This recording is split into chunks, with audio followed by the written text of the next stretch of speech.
Hello दोस्तों, मैं अभय Yadav NCA academy की ऑनलाइन क्लास में आपका फिर से स्वागत करता हूं। आज हम लोग पढ़ेंगे मैथ का एक टॉपिक औसत। औसत इसको इंग्लिश में हम लोग क्या बोलते हैं? एवरेज। आज हम लोग पढ़ेंगे एवरेज। ठीक है, तो सबसे पहली जो बात है, जो इसके बेसिक्स हैं वो देख लेते हैं। अगर मैं बात आपसे बोलूँ कि औसत होता क्या है या औसत कहते किसे हैं, तो मैं क्या बोलूँगा? जो हम लोगों ने अभी तक याद कर रखा है, रट रखा है, वो क्या है कि अगर मैं बोलूँ कुल आंकड़ों का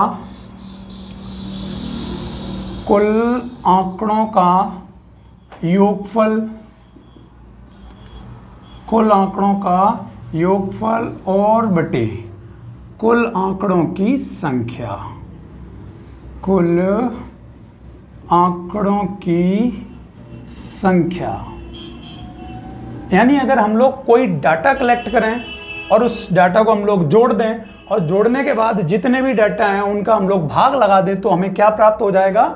औसत प्राप्त हो जाएगा। ठीक, तो अगर इसको परिभाषा के रूप में बोलना हो, वैसे एग्जाम पॉइंट ऑफ व्यू से परिभाषा कभी आती नहीं है, लेकिन आपको अगर बोलना हो तो हम लोग क्या बोलेंगे? अगर सही से बोलना हो, हम लोग बोलेंगे कि दी हुई जो मात्रा है, अगर उस मात्रा को दिए हुए व्यक्तियों में, जितने भी व्यक्ति हैं, अगर उन सभी में समान रूप से वितरित कर दिया जाए तो वही हमारा क्या हो जाता है? औसत हो जाता है। और एक बात और ध्यान रखनी है, जो समान रूप से वितरण होता है वो हर व्यक्ति या हर वस्तु के पास उतनी ही चीज नहीं होती है, या तो थोड़ी सी कम होती है या थोड़ी सी ज्यादा होती है। औसत का मतलब होता है लगभग में वो मान लिया होता है। जैसे जो मैंने अभी बराबर वाली बात बोली है, जैसे मैं बोलूँ कि एक व्यक्ति है, उसके पास 60 रुपए हैं, किसी के पास 40 हैं, किसी के पास 80 हैं, किसी के पास यहाँ पर 50 हैं, तो किसी के पास 70 हैं।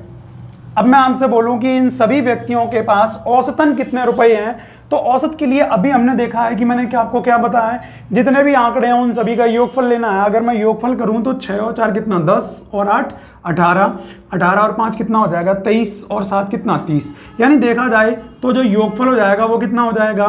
300 हो जाएगा। और कुल संख्याएं हैं कितनी? कुल डाटे आंकड़ों की जो संख्या है वो कितनी है? 1 2 3 4 और 1 कितना? 5। तो अगर मैं यहां पर इसको दूं तो 5 छक्का 30, यानी जो औसतन हर व्यक्ति को पैसे मिलेंगे वो मिलेंगे कितने? 60। अब आप एक बात बताओ, क्या हकीकत में सबको 60-60 रुपए मिले थे? नहीं, किसी को इस औसत से थोड़े से ज्यादा मिले हैं, तो किसी को औसत से थोड़े से कम मिले हैं, किसी को औसत के बराबर ही मिले हैं। यानी औसत का मतलब होता है अप्रोक्स मान, लगभग में मान। ठीक, अब जैसे हमसे डाटा कलेक्ट करने के लिए बोला गया है, तो अभी तो मैंने 5 या 6 ये आंकड़े की संख्या ले रखी है। अगर यहीं पे 5000 5 लाख हो, तो अब मुझे किसी को ये डाटा बताना हो तो वहां पर मैं ये थोड़ी ना बोलूंगा कि पहले को 60 रुपए मिले हैं, या इसको 40 मिले हैं, इसको 80 मिले हैं। बताते बताते पागल हो जाएंगे। इसका मतलब क्या है कि जो भी कंपनी है या क्लास है, छात्र हैं, छात्र की ऊंचाई का औसत निकालना है या उनकी आयु का औसत निकालना है, तो सीधी सी बात है, हर छात्र की मैं नाम थोड़ा ना लेके बोलूंगा, मैं एक औसतन चीज बताऊंगा। तो औसत यही होती है कि जितने भी आंकड़े हैं उन सभी को जोड़ लो और जितने आंकड़े उनका भाग लगा दो, जो आएगा वही हो जाएगा औसत मान। ठीक, अब जैसे मैंने आपको क्या बोला है कि जो मात्रा होती है उस मात्रा को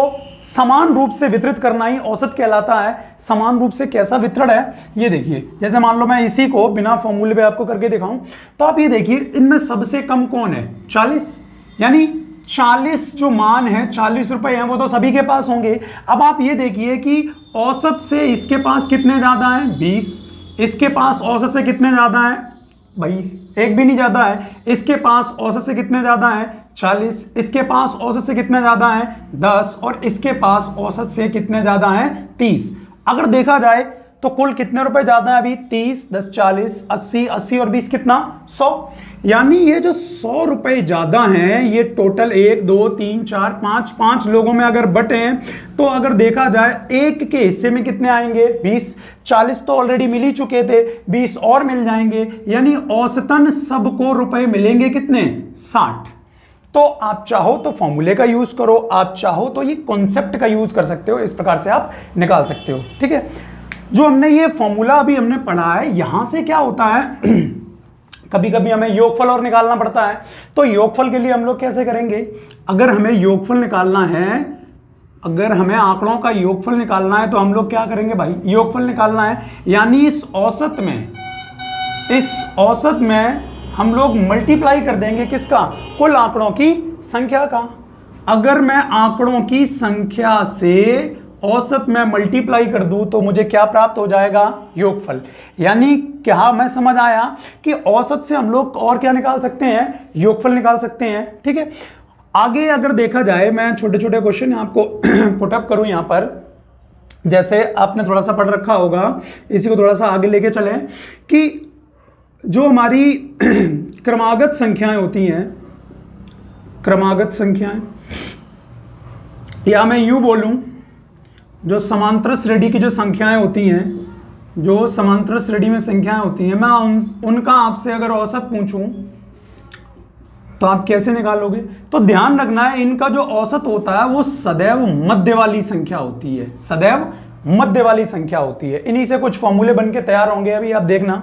जैसे मैंने यहां पर लिया 1 2 3 4 5, मैं आपसे पूछूं कि इनका औसत क्या है, तो आप आराम से इजीली बता सकते हो कि 5 में 2 इधर पीछे से छोड़ दो, 2 इधर आगे से छोड़ दो, बीच वाली संख्या है कितनी, 3, यानी यही इसका क्या बन जाएगा, औसत बन जाएगा। और आप निकाल भी सकते हो इसको। औसत का मतलब इनमें कैसा होता है कि आप पहली संख्या देखो कितनी है, 1, और अंतिम संख्या कितनी है, 5, और दो संख्याओं का अगर हमें औसत निकालना हो तो क्या करेंगे भाई, दोनों को जोड़ो। अभी हमने क्या पढ़ा है, कुल आंकड़ों का योगफल बटे कुल आंकड़ों की संख्या और बटे 2, तो 5 और 1 कितना हो गया, 6, और 6 में अगर हम दो का भाग लगा दें तो आप देख सकते हो कि औसत कितना आया, 3। और जरूरी नहीं है पहली और अंतिम को ही जोड़ना है, आप इसी के रिस्पेक्ट में आगे जोड़ते चले जाओ, हर एक बार आंसर आपको यही मिलेगा। आप 2 और 4 को जोड़ो, आप देखो 2 प्लस का 4, 4 और 2 कितना हो जाएगा, 6, और 6 में 2 का भाग आप लगाओगे तो आपको फिर से औसत मिल जाएगा कितना, 3। यानी आप सीख चुके हो, अगर क्रमागत संख्या लगातार दे रखी है या समांतर श्रेणी की संख्या दे रखी है, समांतर श्रेणी का मतलब ये होता है जिन संख्याओं के बीच का जो अंतर है वो क्या है, समान। आप देख सकते हो हर एक संख्या के बीच में जो डिफरेंस है वो कितना है, 1। ठीक है, इसी प्रकार से आप डिफरेंस और भी कुछ ले सकते हो, देखते हैं आगे। और आप डिफरेंस ले सकते हो, जैसे मैंने यहां पर बोला है 4, 8, 12, 16, 20, 24। अब हम देखो यहां पर संख्या कितनी है, 1 2 3 4 5 6। ठीक है, एक और ले लेते हैं, 24 और 4 कितना हो जाएगा, 28। तो आप ये देखो संख्या हो गई कितनी, 7। अब इन 7 संख्याओं में ये 3 संख्याएं छोड़ो और ये 3 संख्याएं छोड़ो, यानी जो औसत होना चाहिए वो होना चाहिए कितना, 16। बीच वाली संख्या मैंने आपको बताई, जो बीच वाली संख्या होती है वही आपका क्या होता है, औसत होता है, यही औसत होता है। और आपको अगर चेक करना है तो आप क्या करोगे, पहली संख्या कितनी है, 4, और अंतिम संख्या कितनी है, 28, और भाग लगा दो किसका, 2 का। तो 28 और 4 कितना हुआ, 32, और इस 32 में आप 2 का भाग लगाएंगे तो आप देख सकते हो कि आपको औसत मिलेगा कितना, 16 मिलेगा। और आप जरूरी नहीं, मैंने आपको क्या बताया, आपको कॉन्सेप्ट समझना है। इस 4 और 28 को जोड़ोगे तभी भी इतना ही आएगा, 8 और 24, 24 और 8 कितना हो गया, 32, 32 में 2 का भाग लगाया 16, और आप 12 और 20 को जोड़ोगे तभी भी आएगा 32, और 32 में 2 का भाग लगाओगे आएगा कितना, 16। यानी हर हाल में जो औसत आएगा वो आएगी कौन सी संख्या, मध्य वाली संख्या आएगी। अब देखिए इससे बनेगा क्या, इससे निकल के क्या आएगा। अगर मैं आपसे इजीली क्वेश्चन करूं कि प्रथम n प्राकृतिक संख्याओं का योगफल या औसत क्या होगा, मैंने आपसे सवाल क्या पूछा, मैंने आपसे पूछा है कि प्रथम n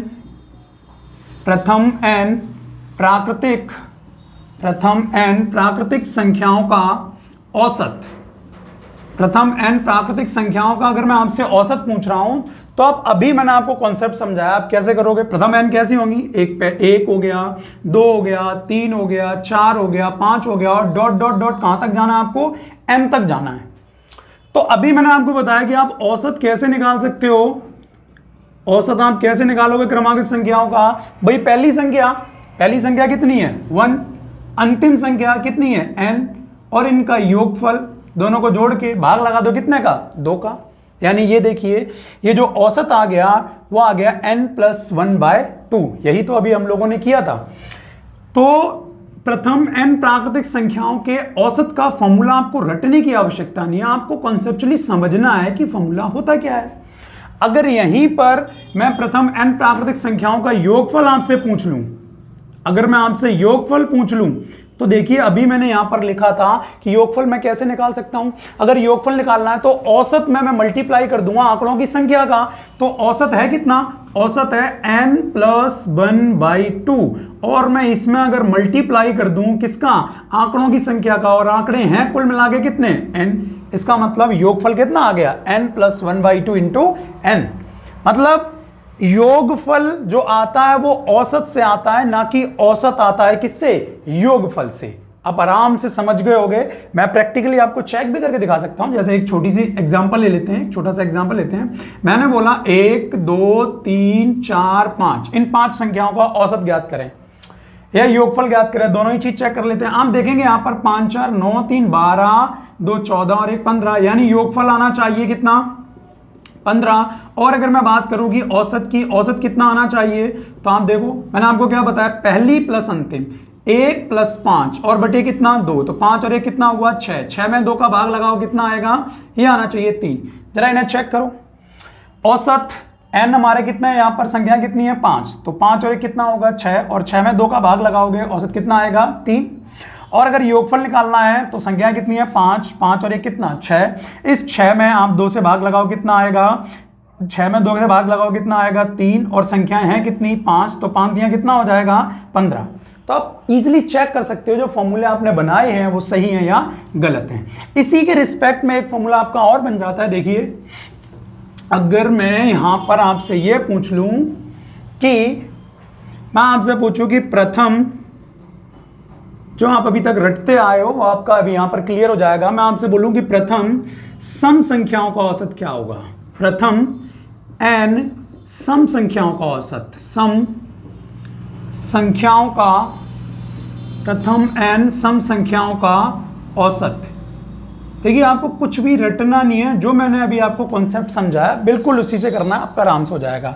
अगर मैं सम की बात करूं तो आपको पता है कि सम स्टार्ट होता है 2 से, 2 आएगा, 4 आएगा, 6 आएगा, 8 आएगा, 10 आएगा, और डॉट डॉट डॉट डॉट कितना हो जाएगा, देखिए 2 और n।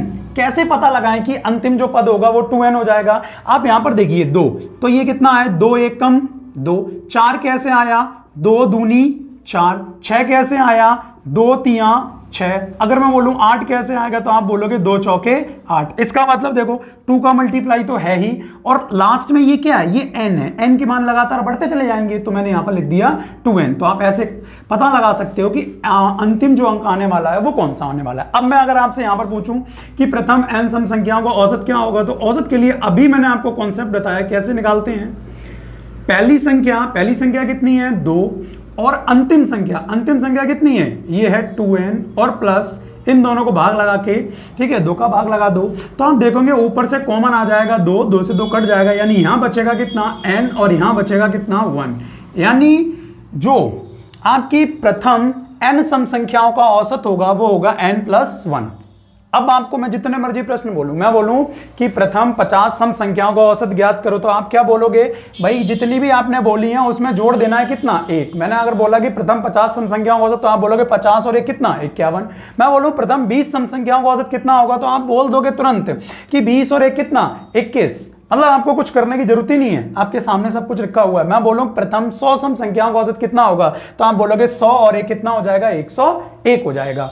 अगर मैं इसी औसत से योगफल निकालूं तो आप आराम से योगफल निकाल सकते हो कि प्रथम n सम संख्याओं का योगफल क्या होगा। भाई देखो योगफल के लिए अभी मैंने बताया क्या, कैसे योगफल निकालेंगे। अगर औसत में संख्या का गुणा कर दिया जाए, औसत है कितना, औसत है n+1, और टोटल संख्याएं कितनी है, टोटल संख्या मैंने आपको पहले ही यहां पर लिख ही रखा है कि प्रथम n सम संख्याएं, ठीक है, तो यानी मल्टीप्लाई कर देंगे n से, ये आपका फॉर्मूला बन जाएगा किसका, योगफल का।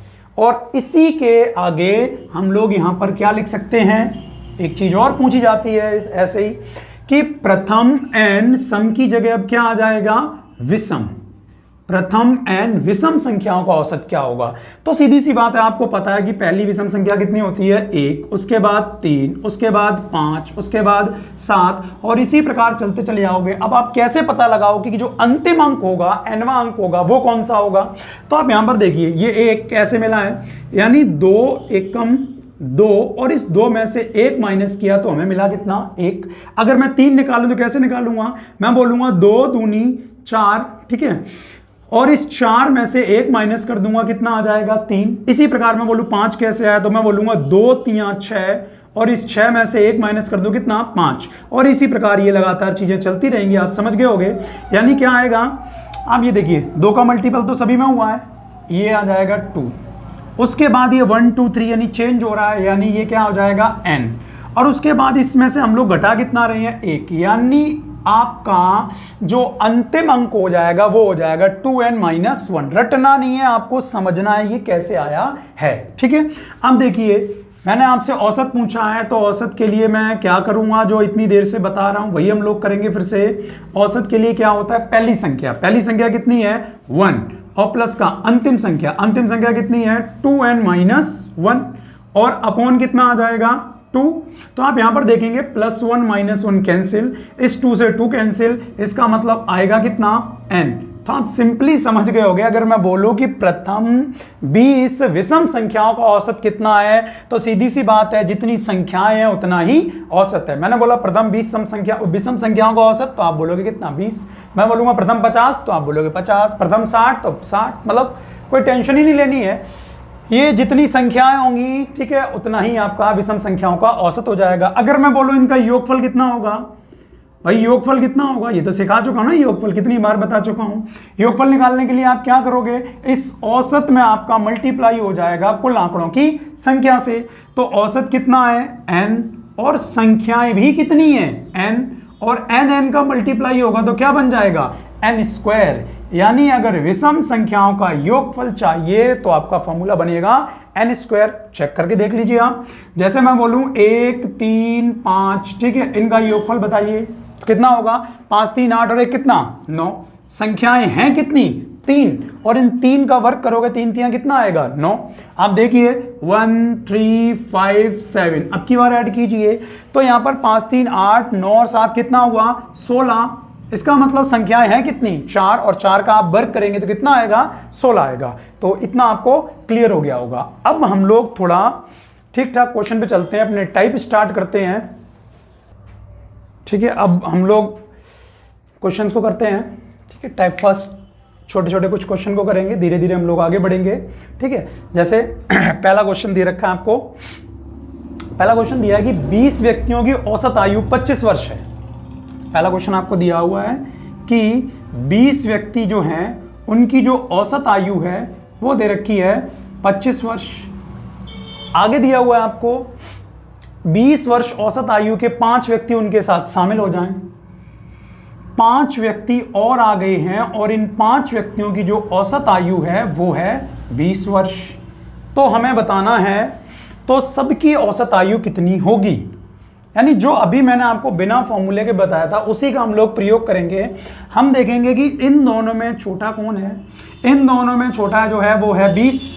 तो आप यहां पर चेक करो कि भाई 20 तो इसके पास ऑलरेडी है ही। अब आप ये देखो कि इसके पास ज्यादा कितना है, तो हमने देखा कि इसके पास कितने वर्ष ज्यादा हैं, 5 वर्ष ज्यादा हैं। और ये 5 वर्ष ज्यादा वाले कितने स्टूडेंट हैं, ये 5 वर्ष ज्यादा वाले 20 स्टूडेंट हैं, यानी 20 पंजे कितना 100, यानी 100 वर्ष अधिक आ रही है। इन्हें समान रूप से वितरित कर दो परिभाषा के अनुसार, तो 20 और 5 कितना हो गया 25। अगर मैं बांटूं हर किसी को तो एक के हिस्से में जाएगा कितना 4, यानी ऑलरेडी 20 था, अगर इसमें मैं 4 और ऐड कर दूं, 20 थी 4 और ऐड कर दूं तो 20 और 4 कितना हो जाएगा, ये आ जाएगा 24 वर्ष, ये आ जाएगी सबकी औसत आयु। ठीक, अब हम लोग स्टार्ट करते हैं दूसरा क्वेश्चन। देखिए दूसरे क्वेश्चन में क्या है, दूसरा क्वेश्चन दे रखा है।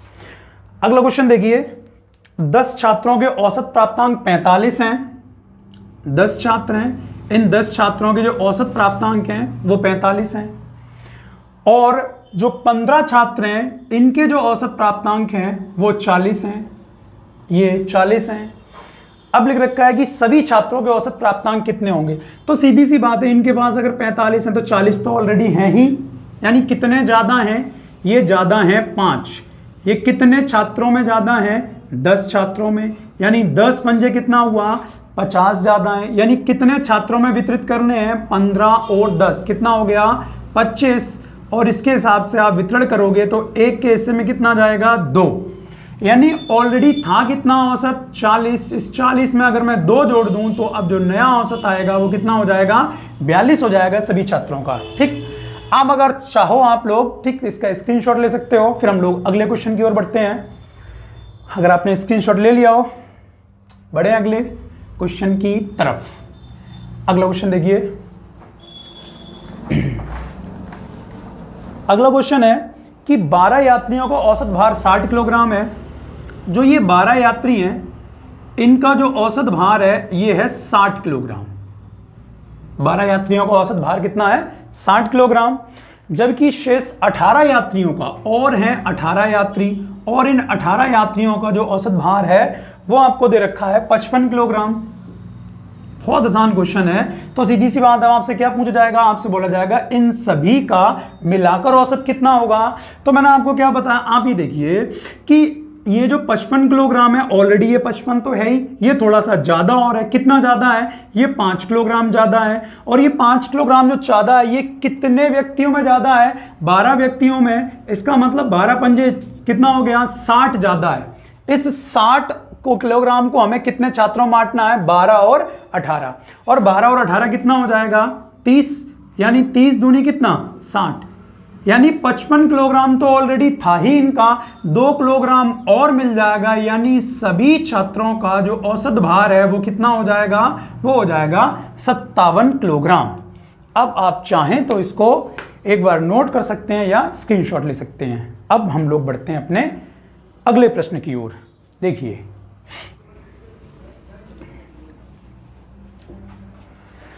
अगला, देखिए एक कक्षा के 15 लड़कों की औसत आयु 11 वर्ष है। एक कक्षा के ये 15 लड़के हैं और इनकी औसत आयु जो है वो है 11 वर्ष। 15 लड़कों की औसत आयु 11 वर्ष, ठीक है। और आगे कुछ लड़के दे रखे हैं, यदि 9 वर्ष औसत आयु के 5 लड़के और आ जाएं, 5 लड़के और आ गए हैं और इन 5 लड़कों की जो औसत आयु है वो है 9 वर्ष। तो आप समझ गए होंगे ये सेम टाइप है। अब आपसे पूछा जाएगा कि इन सभी की मिला के औसत आयु कितनी होगी। तो आपको ऑलरेडी बता चुका हूं, अगर ये 9 वर्ष है ये 11 है, तो इस 11 में 9 तो ऑलरेडी है ही, कितना ज्यादा है 2 वर्ष ज्यादा है। और ये कितने छात्रों में ज्यादा है 15 छात्रों में, तो 15 दूनी कितना हो जाएगा 30 वर्ष ज्यादा हो गया। अब इस 30 वर्ष को समान रूप से वितरित करना है, और कितने छात्र हो गए टोटल 15 और 5 कितना हो गया, ये 20 छात्रों में समान रूप से वितरित करेंगे। तो 3 में 2 का भाग लगाएंगे, ये आएगा कितना 1.5 वर्ष, यानी 9 वर्ष तो था ही, अगर मैं 1.5 वर्ष और इन्हें दे दूं तो कुल मिला के अब हो जाएगा आपका 10.5 वर्ष, या आप लिख सकते हो 10 सहित 1/2 वर्ष। अगर आपने नोट कर लिया हो तो अच्छी बात है, नहीं तो आप इसका स्क्रीनशॉट ले सकते हैं, बाद में आप अपने हिसाब से इन सवालों को करना। ठीक, अब अगले प्रश्न की ओर बढ़ते हैं हम लोग। देखिए अगला क्वेश्चन, जो अगला क्वेश्चन है लिख रखा है कि एक टेस्ट परीक्षा में 60 छात्रों के औसत प्राप्तांक जो हैं वो हैं 55। 60 छात्र हैं, इन 60 छात्रों के औसत प्राप्तांक दे रखे हैं 55, और 40 छात्र जो हैं, इन 40 छात्रों के औसत प्राप्तांक आपको दिए हुए हैं 45। तो आप समझ गए पूछा गया है कि इनका मिला के औसत हमें बताना है। तो आप यहां पर ये देखिए, इनके अगर 45 हैं, इनके 45 हैं और इनके कितने हैं 55 अंक हैं, तो आप देखो ये कितने ज्यादा हैं। आपने देखा ये ज्यादा कितने हैं 10, कितने छात्रों में 60, इसका मतलब कितने ज्यादा हो गए 600। इन 600 को समान रूप से वितरित करना है कितने विद्यार्थियों में, 60 और 40 कितना हो गया 100। इसका मतलब अभी औसत ये बढ़ जाएगा कितना 6। अभी तक था कितना 45, और 45 में 6 बढ़ेगा तो ये कितना हो जाएगा 51। अब आप लोग इनकी प्रैक्टिस कीजिए, जो क्वेश्चन ना आए आप कमेंट बॉक्स में बता सकते हैं। अब हम लोग बढ़ेंगे अपने नेक्स्ट टाइप की ओर। ठीक है, हम लोग बढ़ते अपने सेकंड टाइप की ओर। सेकंड टाइप का पहला क्वेश्चन हम लोग डिस्कस कर रहे हैं। फर्स्ट क्वेश्चन देखते हैं। देखो आपसे बोला गया है कि किसी बल्लेबाज ने 12वीं पारी में 63 रन बनाए हैं, जिससे उसके रनों के औसत में 2 रनों की वृद्धि हो जाती है। तो 12वीं पारी के बाद उसके रनों का औसत कितना हो जाएगा। देखिए उसने 12वीं पारी में 63 रन बनाए हैं, इसका मतलब क्या है, इसका मतलब ये है कि उससे पहले वो 11 पारियां खेल चुका है। जैसे ये पहली पारी, ये दूसरी पारी, ये तीसरी, और इसी प्रकार से उसने कितनी पारी खेली? 11। और जब वो 12वीं पारी खेल रहा था, तो इस 12वीं पारी में उसने रन बना दिए कितने? 63। और 63 रन बनाते ही उसके औसत में 2 रनों की वृद्धि हो गई। चेक कर लेंगे एक बार, उसके औसत में 2 रनों की वृद्धि हो जाती है। तो सीधी सी बात है, आप जरा इस कॉन्सेप्ट को समझने की कोशिश कीजिए। जब उसने 63 रन बनाए तो 2 रनों की वृद्धि हो गई। इसका मतलब यह है कि पहले रन कम बन रहे थे, तो इसने बना दिए ज्यादा, और जैसे ही ज्यादा बने औसत में क्या हो गई? वृद्धि हो गई है। और आपको पता है समान रूप से वितरित होते हैं। अगर औसत में 2 की वृद्धि हुई है तो 12 की 12 पारियों में 2-2 रनों की वृद्धि हुई। इसका मतलब कुल मिला के 63 में कितने रन ज्यादा बनाए? 12 दूनी कितना? 24। और इन 24 में अगर इस 63 में 24 हटा दें तो हमें पता लग जाएगा कि पहले कितने रन बनते रहे हैं। तो 13 में से 4 अगर घटाएं तो आएगा यहां पर कितना? 9। और 5 में से 2 घटाऊं तो कितना आएगा? 3। इसका मतलब ये हो गया कि 12 पारियों से पहले का जो औसत था वो था 39। अगर आपसे क्वेश्चन किया जाए कि 12 पारियों से पहले का औसत, आपका आंसर 39। लेकिन ये बोला गया है कि 12वीं पारी में 63 रन बनाते ही 2 औसत रनों की वृद्धि हो गई थी। तो इसमें मैं ऐड कर सकता हूं 2, और 2 ऐड करूंगा तो 39 और 2 कितना आ जाएगा? 41। अब आंसर आपका आएगा, मैं आपसे बोलूं कि 12वीं पारी का औसत क्या है, तो आप बोलोगे 12वीं पारी का जो औसत है वो कितना है? 41। इसी के रिस्पेक्ट में कभी कभी ये भी क्वेश्चन में बोल दिया जाता है कि 12वीं पारी के बाद का औसत क्या होगा, तभी भी आपका आंसर 41 ही रहेगा, क्योंकि अभी हमने आगे की पारी खेली ही नहीं है। ओके, अब आप चाहो तो इस क्वेश्चन को कर सकते हो, या स्क्रीनशॉट जो भी आपको लेना है आप ले लीजिए जल्दी से, फिर हम लोग आगे बढ़ते हैं। अगला क्वेश्चन देखिए इसी प्रकार का, लेकिन कई क्रिकेट के खिलाड़ी का 10 पारियों का एक औसत है। भाई उसने 10 पारी खेली, X1 से लेकर X10 तक उसने 10 पारी खेली, और आगे लिखा हुआ है कि 11वीं पारी में उसने 108 रन बनाए। इस 11वीं पारी में उसने बना दिए रन कितने? 108। और 108 रन बनाते ही उसके औसत में वृद्धि कितने की हो गई? 6 रनों की। तो सीधी सी बात है, इससे पहले वो रन बनाता रहा है कम, और औसत में वृद्धि का मतलब ये होता है कि सभी में समान रूप से वितरित होगा। यानी 11 छिक्का कितना हो गया? 66। यानी 108 में से 66 रन उन्हें एक्स्ट्रा बनाए हैं। यानी पहले कितने बनाता रहा है? 8 में से 6 घटाओ कितना आएगा? 2। 10 में से 6 माइनस करो कितना आएगा? 4। यानी अगर आपसे बोला जाए 11वीं पारी से पहले का औसत कितना था, तो आप बोलोगे कितना? 42। और वृद्धि कितने की हुई थी? 6 की। तो 42 और 6 कितना हो जाएगा? 48। इसका मतलब जो 11वीं पारी है उसका औसत हो गया कितना? 48 रन। ओके, अब चलते हैं नेक्स्ट क्वेश्चन की ओर। जैसे इसी प्रकार का एक क्वेश्चन और देखते हैं। लेकिन रखा है कि 19वीं पारी में 98 रन बनाकर एक क्रिकेट खिलाड़ी की औसत रन संख्या में 4 रनों की वृद्धि हो गई। कौन सी पारी में उसने रन बनाए हैं? उसने रन बनाए हैं 19वीं पारी में, यानी 18 पारी खेल चुका था, और 19वीं पारी में उसने रन बनाए कितने? 98। और 98 रन बनाते ही उसके औसत में वृद्धि हो गई कितने की? 4 की।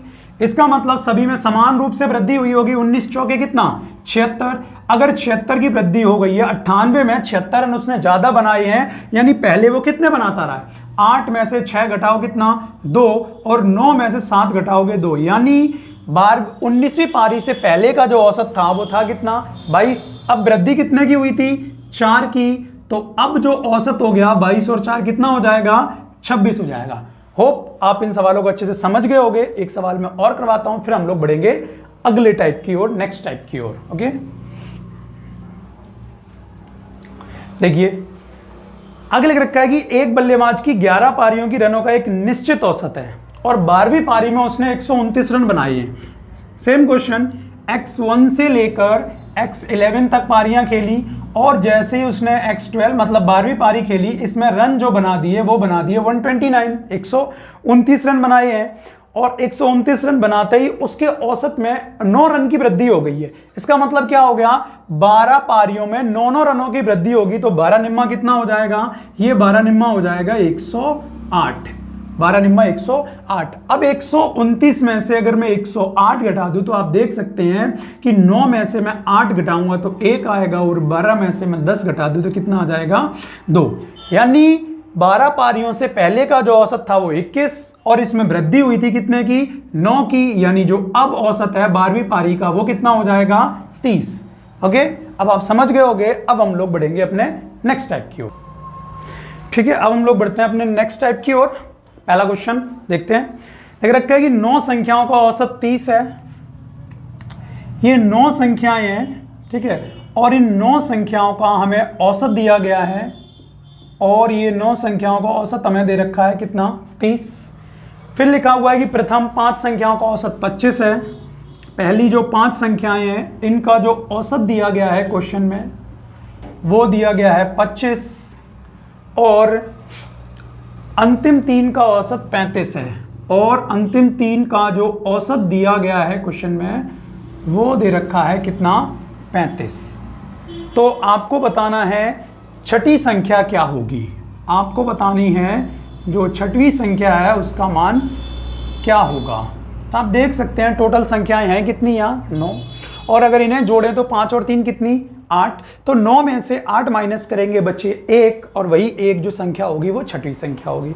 तो पहला तो आप बेसिक देखिए कि भाई मैंने आपको अभी योगफल निकालना बताया। योगफल हम लोग कैसे निकाल सकते हैं, योगफल अभी हम लोग बताया था कैसे निकाल सकते हैं। अगर मैं इस औसत में ठीक है आंकड़ों की संख्या से मल्टीप्लाई कर दूं 9 × 27, ये कितना हो जाएगा 270। और यहां पर इसका योगफल अगर मुझे निकालना हो तो मैं क्या करूंगा, इस औसत में गुणा करूंगा 5 का तो कितना आ जाएगा 125। और इसी प्रकार अगर इसका योगफल निकालूं तो यहाँ इनका औसत है 35 और गुणा 3 तो 35 कितना हो जाएगा 105। देख सकते हैं 3 × 5 = 15, 3 × 3 = 9 और 1 10। अगर देखो इन्हें जोड़ो तो कितना आ जाएगा, ये आ जाएगा 5 और 5 10 की 0, 2 और 1 3, यानी ये आ जाएगा आपका 230। ये 8 संख्याओं का, अब आप देख सकते हो ये 5 और 3 कितनी थी 8 संख्याओं का योगफल है 230 और 9 संख्याओं का योगफल है 270। तो मैं आपसे अगर वो छठवीं संख्या पूछूं तो आप बोलोगे उन 9 संख्याओं के योगफल में से 8 संख्याओं का अगर योगफल माइनस कर दिया जाए तो वो एक संख्या मिल जाएगी और वही छठवीं संख्या होगी। मतलब 70 में से 30 अगर माइनस करो तो आंसर कितना आ जाएगा 40 आ जाएगा। ये मैंने आपको बता दिया बेसिक कॉन्सेप्ट, ठीक है। अगर हमें इसको दूसरी अप्रोच से करना हो तो देखिए हम इसको कैसे कर सकते हैं।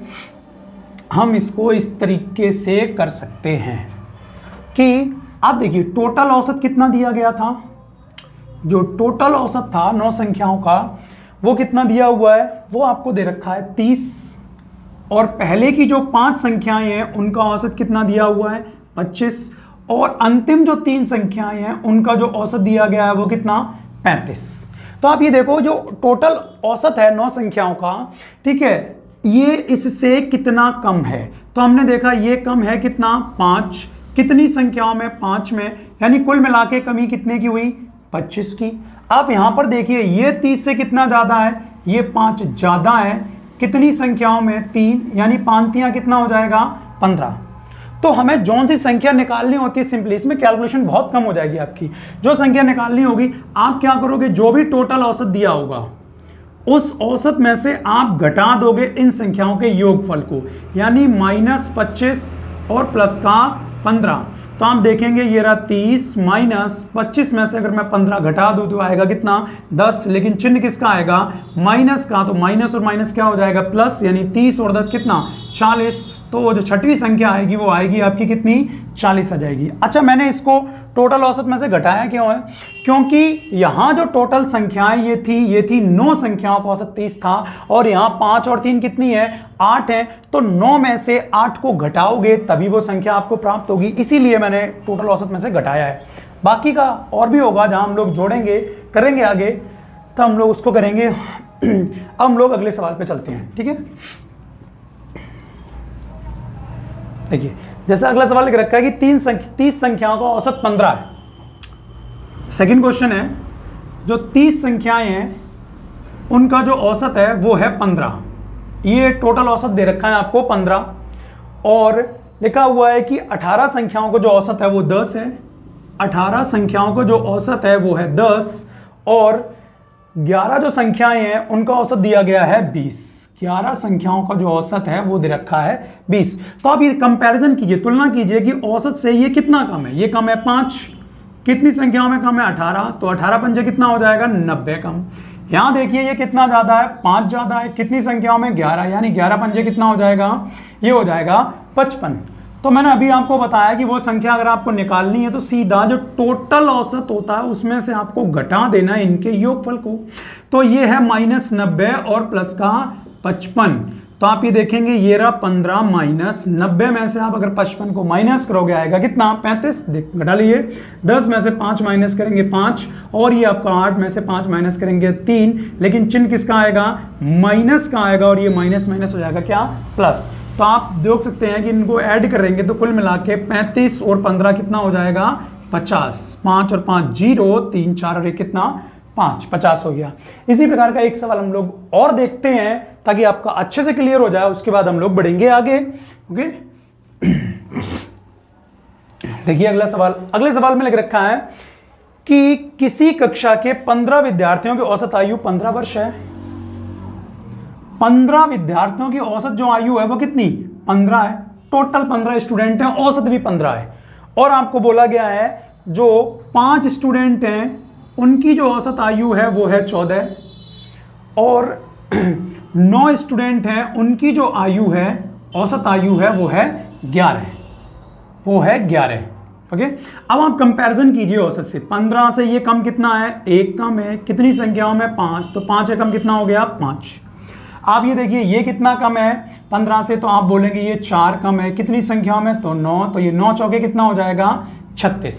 ओके, तो अभी मैंने आपको बताया, अब आपको क्या करना है, इस 15 में से टोटल औसत में से माइनस करना है इनके योगफल को, यानी -5 और 36 माइनस का है तो ये भी प्लस माइनस क्या हो जाएगा माइनस, तो 36 और 5 कितना हो गया 41, यानी 15 माइनस और ये आ जाएगा माइनस का 41, यानी माइनस माइनस क्या हो जाएगा प्लस, यानी 15 प्लस का 41। तो आप जोड़ सकते हो, तो 5 और 1 कितना हो जाएगा, ये 5 और 1 हो जाएगा 6, और ये 4 और 1 कितना हो जाएगा 5, यानी इनका जो औसत हो जाएगा वो हो जाएगा कितना 56। ठीक, अब हम लोग बढ़ते हैं अपने नेक्स्ट टाइप की ओर, जहां हमें ये देखना होगा यहां हमने माइनस किया है, कब हम लोग प्लस करेंगे। अब हम लोग बढ़ते हैं अपने आगे, जब हमें प्लस करना होगा, कब प्लस करते हैं कब माइनस करते हैं, अभी आप अच्छे से समझ जाएंगे। देखिए अगला क्वेश्चन, तब आपको अच्छे से समझ आ जाएगा। जैसे लिख रखा है कि किसी वर्ष में एक व्यक्ति की मासिक औसत आय 3400 रुपये है, एक वर्ष, और एक वर्ष का मतलब आपको पता है 12 महीने, यानी 12 महीने में उसकी जो औसत मासिक आय है वो कितनी है 3400 रुपये है। और आपको बोला गया है 8 महीनों की जो 8 महीने हैं स्टार्टिंग के, उनकी जो औसत मासिक आय है वो दे रखी है 3160 रुपये, वो दी हुई है 3160, और अंतिम जो 5 हैं उनकी जो आपको दे रखी है औसत मासिक आय वो दी गई है 4120 रुपये, ये दी हुई है 4120 रुपये। आप मल्टीप्लाई करेंगे काफ़ी टाइम लगेगा, ठीक है, तो आप इजीली आप आराम से कर सकते हो। आप ये देखो 34 से 3160 है, इसका मतलब आप ये देखिए कितना कम है, ये आपका कम है कितना 240, कितनी संख्याओं में कम है 8 संख्याओं में, यानी 8 0 से 0, और 8 चौके 32 की 2 हासिल 3, 8 दूनी 16 और 3 कितना हुआ 1920, यानी ये कम कितना है 1920 कम है। यहाँ पर आप देखेंगे 3400 से 4120 को कंपैरिजन करें तो ये कितना ज़्यादा हो गया 34 6 7, यानी 720 ज़्यादा है। कितनी संख्याओं में 5 संख्याओं में, इसका मतलब 0 5 दूनी 10, 7 पना 35, 35 और ये कितना हो गया 3600 ज़्यादा है। तो अब आप देखेंगे अभी तक मैं जितने भी सवाल आपने कराए आप गौर करना पीछे, जैसे यहाँ पर टोटल महीने कितने होते हैं 12, अगर यहाँ 12 है तो आप यहाँ पर इन्हें जोड़ के देखिए, 8 और 5 कितना हो गया 13, ये ज़्यादा हो गया। और इससे पहले क्या था, अगर यहाँ 12 होगा तो ये कम होगा, यहाँ पर अगर 8 है तो यहाँ पर 4 ही होगा, ठीक है, या 3 होगा, मतलब इस संख्या से एक कम था इसलिए मैं माइनस कर रहा था, और यहाँ पर इस संख्या से एक ज़्यादा है इसलिए मैं यहाँ पर क्या करूँगा प्लस। यानी जो भी आपका औसत है, जो भी आपका औसत है उसमें इनके, ठीक है, इनका जो योगफल आएगा उन्हें हमें प्लस कर देना है। यहां पर ये कितना है, ये है -1920, और ये कितना है, ये है 3600। अब आप देख ले सकते हैं ये रहा 3400, और इस 3400 हमें इसमें ऐड करना है। आप 3600 में से 1920 को घटा लीजिए, इस 3600 में से 1920 को आप घटाएंगे तो यहाँ बचेगा कितना, 80 बचेगा। यहाँ 15 में से 9 माइनस होगा, आपका कितना आएगा 6, और 2 में से 1 आएगा यानी 1680 आएगा, और वो भी चिन्ह किसका आएगा, प्लस का, यानी 1680। इनको आप ऐड कर सकते हैं, 2 0 80 यानी कितना आएगा, यहाँ पर 80 ही आएगा। और इन्हें जोड़ेंगे आप, 6 और 4 10 हो जाएगा, और 3 4 1 5, यानी जो 8वां महीना होगा उसका जो औसत मासिक आय होगी वो कितनी होगी, 5080 रुपए होगी। ठीक है, अब थोड़ी सी इंक डाल लेते हैं पहले इसमें। ठीक है, अगला सवाल देखते हैं। अगले सवाल में लिख रखा है 15 संख्याओं का औसत 7 है। टोटल जो 15 संख्याएं हैं, इन 15 संख्याओं का जो औसत दिया गया है वो दे रखा है कितना, 7। अब आगे हमसे बोल रखा है यदि पहली 8 संख्याओं का औसत 6.5 है, ये 8 संख्याएं हैं, इनका जो औसत दिया गया है वो दे रखा है 6.5, और अंतिम 8 संख्याओं का औसत दे रखा है 9.5, और अंतिम जो 8 संख्याएं इनका औसत दिया है 9.5। तो आप देख सकते हैं यहाँ संख्याएं कितनी है, 15, और यहाँ 8 और 8 कितनी हो गई, 16। अब आप समझ गए होंगे कब घटाते हैं और कब जोड़ते हैं। तो आप ये देखिए, कंपैरिजन कीजिए इससे, ये कितना कम है, ये 0.5 कम है। कितनी संख्याओं में, 8 संख्याओं। कम के लिए माइनस चिन्ह लगा दिए ताकि आप भूले ना। तो 8 पंजे हो जाएगा 40, इसका मतलब हो जाएगा कितना, 4, मतलब 4.0। और यहाँ पर आप देखिए ये कितना ज़्यादा है, ये ज़्यादा है 2.5। कितनी संख्याओं में, 8, तो 25 अट्टे कितना हो जाएगा, 200, और 200 का मतलब हो जाएगा 20.0। एक के बाद दशमलव लगाएंगे आप। तो आप कैसे संख्या निकालेंगे, वो वाली मैंने क्या बताया, टोटल औसत कितना है, 7, और इसमें आपकी बार क्या करना है, जोड़ना है। किसको जोड़ना है, ये जो -4 आया है और ये प्लस का 20 आया है, तो 20 में से 4 घटाओगे कितना, 16 है, तो ये हो जाएगा 7 प्लस का 16, और 16 और 7 कितना हो जाएगा, 23, यानी जो इसका औसत आ जाएगा वो आ जाएगा कितना, 23 आ जाएगा। होप अब आप समझ गए होंगे अच्छे से कि कब जोड़ना और कब घटाना। एक सवाल और करते हैं, फिर हम लोग बढ़ेंगे अपने अगले टाइप की ओर। अगला सवाल है, 11 परिणामों का औसत 60 है। टोटल परिणाम कितने हैं, 11, और इनका औसत दिया गया हमें कितना, 60। अब आगे हमसे बोला गया है कि प्रथम 6 परिणामों का जो औसत है वो है 59, और अंतिम 6 परिणामों का जो औसत है वो आपको दे रखा है 62। तो आपको बताना है कि छठे परिणाम के कितने अंक हैं। यानी आप देख सकते हैं 6 और 6 कितना हो गया, 12, लेकिन है कितना, 11। इसका मतलब जो छठवीं संख्या है वो दोनों में है, तो यही छठवीं संख्या हमें निकालनी होती है। तो कैसे करेंगे हम लोग, 60 से देखिए कितना कम है, ये कम है 1, कितनी संख्याओं में, 6, तो ये कितना हो जाएगा, -6। अच्छा, ये कितना ज्यादा है, ये ज्यादा है 2, कितनी संख्याओं में, 6, यानी 6 दूनी कितना, 12। तो कैसे निकालनी है आपको छठवीं संख्या, जो टोटल औसत होता है इसमें अब आपको जोड़ना है, और कितना जोड़ना है, -6 प्लस का 12, 12 में से 6 गया कितना आएगा, 6। इसका मतलब 60 में अगर 6 जोड़ देंगे तो ये कितना हो जाएगा, ये हो जाएगा आपका 66। ठीक है भाई, आज के लिए हम लोग इतना ही रखेंगे, फिर हम लोग मिलेंगे नेक्स्ट वीडियो में। तब तक के लिए जय हिंद, जय भारत।